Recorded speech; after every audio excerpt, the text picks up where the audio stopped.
राम राम राम राम राम राम राम राम आमच्या गावात तुमचं स्वागत आहे दादा लोकशाहीर दादा कोंडके त्यांनी त्यांच्या प्रत्येक कलाकृतीमध्ये राजकारण्यांवर अशी सडकून टीका केली होती की राजकारणी स्वतःसारखे सरळ व्हायचे बघा. आता दादा तर गेले पण त्यांचे वारसदार सोलापूर जिल्ह्यातले कलाकार उत्तम शिंदे आता राजकारण्यांना कसे स्वतःसारखे सरळ आणणार आहेत जरा बघूया आपण त्यांना.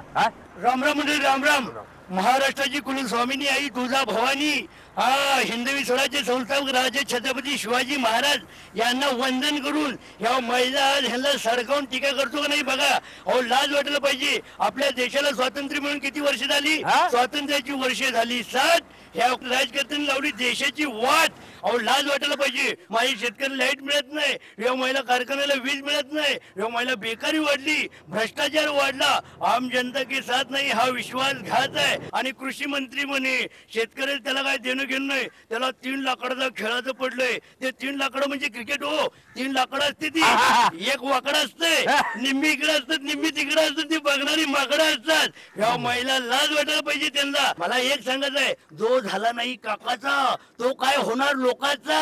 या महिला मनसे मन बहिणाबाईनी म्हणले मन ओढाळ ओढाळ उभ्या पिकातलं ढोर किती हक्कल हक्कल फिर येत पिकार मन जहरी जहरी याचं न्यार रे त्यांतर. अरे विचू साप बरा त्याले उतारे म्हणतारा. म्हणून महाराष्ट्राचा आयात असेल तर महाराष्ट्र जनतेने आपलं जाग होऊन आपल्या नेत्यालाच निवडून दिलं पाहिजे.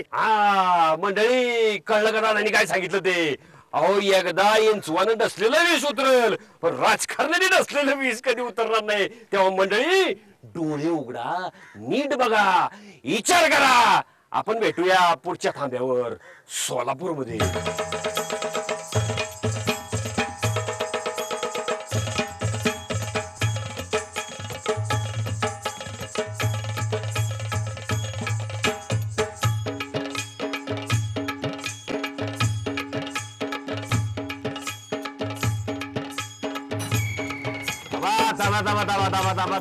बऱ्याच लोकांनी आपल्याला तापवायचा प्रयत्न केलेला आहे. थांबा थांबा थांबा म्हणजे बस बघा आपली महायात्रा आहे वारी विधानसभेची.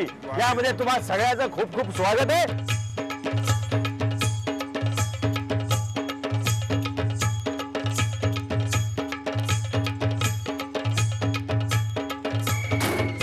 नमस्कार नमस्कार नमस्कार नेते मंडळी. वा वा वा वा वा वा वा वा. बघितलं का महायात्रा पोचली सोलापूरमध्ये. कालच आपण विठ्ठलाला साकडं घातलं होतं की या राजकारण्यांना काहीतरी बुद्धी दे आणि यांना जनतेचा विसर पडू देऊ नकोस. काय मंडळी, सोलापूर म्हणजे बलिदानाचं शहर, सोलापूर म्हणजे हुतात्म्यांचं शहर, सोलापूर म्हणजे गिरणगाव होती हो एकेकाळची. गिरणी कामगार, केवढी मोठी गिरण वसाहत होती इथं, केवढा मोठा गिरणी कामगार होता इथं. पण सगळे उद्योग धंदे बंद पडले. सगळ्या कामगारांची वाट लागली, वाताहत झाली. काय नंबर 1ची बाजारपेठ होती. असं का झालं? गावात अनेक प्रश्न आहेत, जिल्ह्यात अनेक प्रश्न आहेत. ते सगळे प्रश्न आपल्याला या राजकारण्यांना विचारायचेच आहेत. आपण आता विचारणार त्यांना. पवार चला.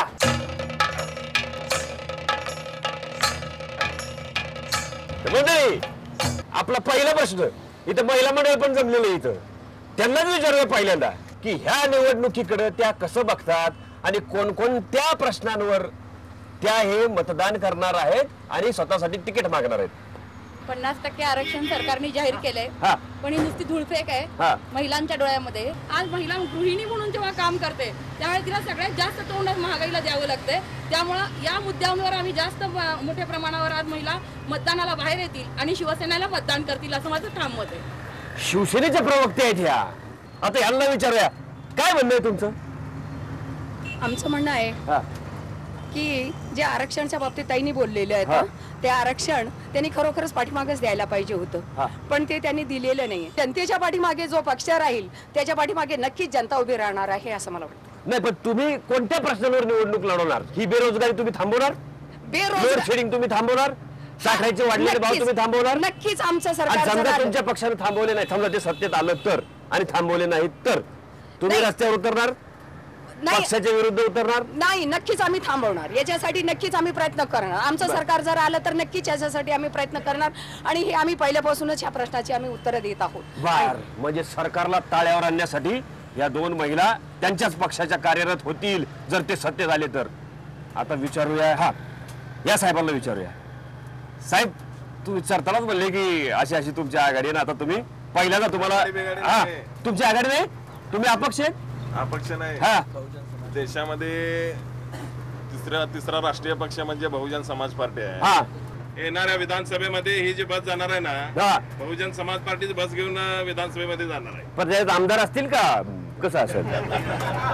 आता बस मध्ये बसलेले आमदार आहेत आता सर्व इथं. नाही, हे इच्छुक आहेत, यांना मी देणार आहे तिकीट. आता आम्ही घेऊन येणार आहे. तुम्ही यांना घेऊन येणार? बरं, यांना घेऊन येणार. बरं, चला, बरं झालं. सगळेजण लक्षात ठेवा, यांच्यावर जायचं आपल्याला. त्यामधले भरपूर उत्सुक आहेत ना, हा. त्या लोकांना तर तिकीट मिळणार नाही. नाही? मग बहुजन समाज पार्टीच्या गाडीमध्ये बसून त्यांना तिथं सोडायचं आम्हाला. बस, मला एक सांगा, जनतेच्या कोणत्या प्रश्नावर तुम्ही लढणार? जनतेच्या प्रश्नावर म्हणजे आज जनतेचा जे आताच तुम्ही म्हणलाच की महागाई आहे, आज जातीय दंगले असू द्या, कुठल्या असू द्या, आज जातीय दंगला. आज मिरज सारख्या शहरामध्ये तुम्हाला सांगतो, मिरज मध्ये 7 गणेश उत्सवचे अध्यक्ष मुस्लिम समाजाचे आहेत. तिथं का बरं दंगल्या होतात? हे इलेक्शन आले म्हणून दंगल्या घडवलेल्या आहे. भाजप सेना, काँग्रेस, राष्ट्रवादी काँग्रेसने दंगल घडवलेला आहे. ऐकलं का मंडळी? आता ही सगळी कृत्रिम टंचाई आहे म्हणले राष्ट्रवादी आणि काँग्रेस पक्षानं आणि भाजप शिवसेनेनं घडवलेली दंगल आहे असं पण ते म्हणले. एक मिनिट, तुम्हाला काय म्हणायचंय? आमचे मित्र बबलू गायकवाड यांनी मगाशी म्हणलं की ह्या दंगली सेना भाजपने लावलेल्या आहेत. सेना भाजपने दंगली लावत नसतात, गोरगरिबाच्या कल्याणासाठी वेगवेगळ्या जातीच्या लोकांना एकत्र करण्यासाठी शिवसेना कटिबद्ध असते. तिथं नीलमताई गोरे दंगल होऊ नये म्हणून शांतता प्रस्थापित गेलेले आहेत. त्या उलट रिपब्लिकन त्यांच्यामध्ये 100 एकाचीच पडले आहेत. कायम पॅन्थरच्या नावाखाली, ऐक्याच्या नावाखाली गल्ली मध्ये दंगल करणारे बहुजन समाज रिपब्लिकन पक्ष जबाबदार आहे. हा, एक मिनिट, यांना काहीतरी बोला. अभ्यास पूर्ण बोला.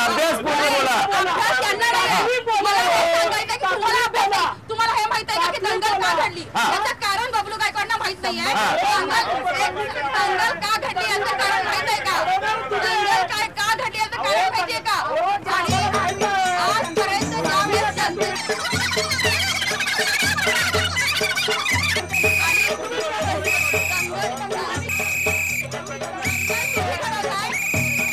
या सगळ्या पार्श्वभूमीवर नेता या शब्दाची मी एक व्याख्या केली बरं का. नेता, हे सगळे नेते आहेत. नेता खरा तोच असतो ज्याला सामान्य जनतेला खऱ्या परिस्थितीपासून दूर नेता येते, त्याला नेता म्हणतात. हे सगळे नेते सामान्य जनतेला बघा कसे भांडायला लागलेत. अहो, ती दंगल थांबली पाहिजे, याच्यासाठी प्रयत्न करायला पाहिजे का नाही? कोणतरी कोणतरी प्रयत्न केले पाहिजे का नाही? तेव्हा मंडळी ऐका, मला त्यांच्याशी